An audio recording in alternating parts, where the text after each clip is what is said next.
मध्य प्रदेश में बीजेपी क्यों हारेगी चुनाव, कारण आया सामने। दिग्विजय ने बताई बीजेपी के कमजोर होने की सबसे बड़ी वजह। 3 गुटों में बटी है बीजेपी, शिवराज, महाराज और नाराज भाजपाई। कांग्रेस का दावा, सिंधिया के साथ गए विधायक मांग रहे हैं माफी। मध्य प्रदेश में बीजेपी नेताओं की नाराजगी से सरकार में खलबली मची हुई है। शिवराज दिल्ली और भोपाल के बीच परिक्रमा कर रहे हैं।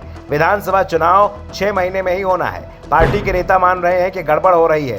कार्यकर्ता नाराज है, उन्हें लग ही नहीं रहा कि प्रदेश में उनकी पार्टी की सरकार चल रही है।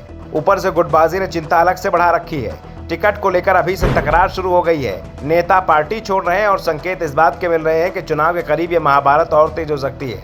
कांग्रेस इस खेल को देख रही है और अपने लिए मौका तलाश रही है। बीजेपी का जो दिग्गज नेता नाराज चल रहा है, उसके प्रभाव का आकलन कांग्रेस में भी हो रहा है। अगर उस सीट पर कांग्रेस के पास दमदार उम्मीदवार नहीं है तो फिर नाराज नेता से संपर्क किया जा रहा है, मौका देखा जा रहा है, साथ ही पार्टी में आने का न्योता भी दिया जा रहा है। इस बीच कांग्रेस सांसद दिग्विजय सिंह ने बड़ा दावा किया है। दिग्विजय ने कहा है कि भाजपा में 3 गुट बन गए हैं। ये 3 गुट शिवराज भाजपा, महाराज भाजपा, नाराज भाजपा में बढ़ गए हैं और सबसे बड़ा गुट नाराज भाजपा का बन गया है। कांग्रेस नेता ने कहा कि जिन लोगों ने भाजपा को चने खाकर बनाया, उनके परिवार धक्के खा रहे हैं। दिग्विजय ने तीनों गुटों की परिभाषा भी बताई। उन्होंने कहा 20 साल में शिवराज भाजपा मालामाल, 3 साल में महाराज भाजपा मालामाल। इन 2 भाजपा का उद्देश्य धन सेवा है, जन सेवा नहीं है। तीसरी है नाराज भाजपा, जिसे खून पसीना बहाकर पहली तो भाजपा को सत्ता सौंपी, लेकिन उन्हें धन सेवा से दूर रखा।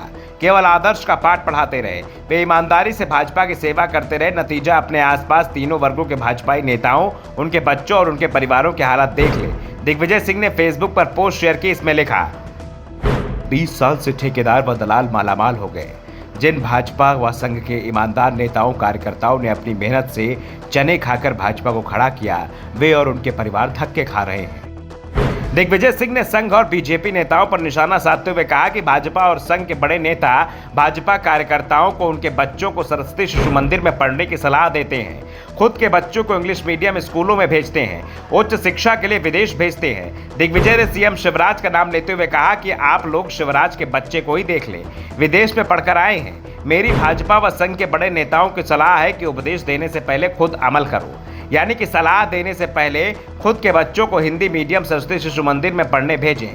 इस बीच सिंधिया समर्थकों को लेकर भी प्रदेश कांग्रेस ने अपना रुख सख्त कर लिया है। कांग्रेस मीडिया विभाग के अध्यक्ष के मिश्रा ने कहा कि सिंधिया के कई समर्थक जो भाजपा को पहले मदद करने में थे, वे वापस कांग्रेस की विचारधारा से जुड़ने की कोशिश कर रहे हैं।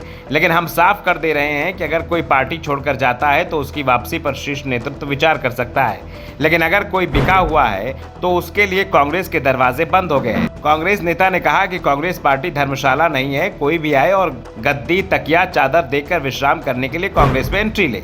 स्वार्थों की सिद्धि के लिए वापस कांग्रेस को धोखा देकर विरोधियों से हाथ मिला ले। जिन लोगों को हम एक बार पहचान चुके हैं, दूसरी बार उनके प्रवेश करने को लेकर गलती नहीं करेंगे। मिश्रा ने दावा किया कि सिंधिया कई समर्थक ऐसे हैं, नेता प्रतिपक्ष डॉक्टर गोविंद सिंह कमलनाथ से संपर्क करके कह रहे हैं हम माफी मांगने को तैयार हैं, हमें टिकट का प्रॉमिस करा दें। लेकिन हमारे नेता राहुल गांधी ने इंदौर में भारत जोड़ो यात्रा के दौरान साफ कर दिया था कि जो व्यक्ति बिक गया है उसे कांग्रेस में लेने की गुंजाइश नहीं है। Bureau report, the Navdarpan news.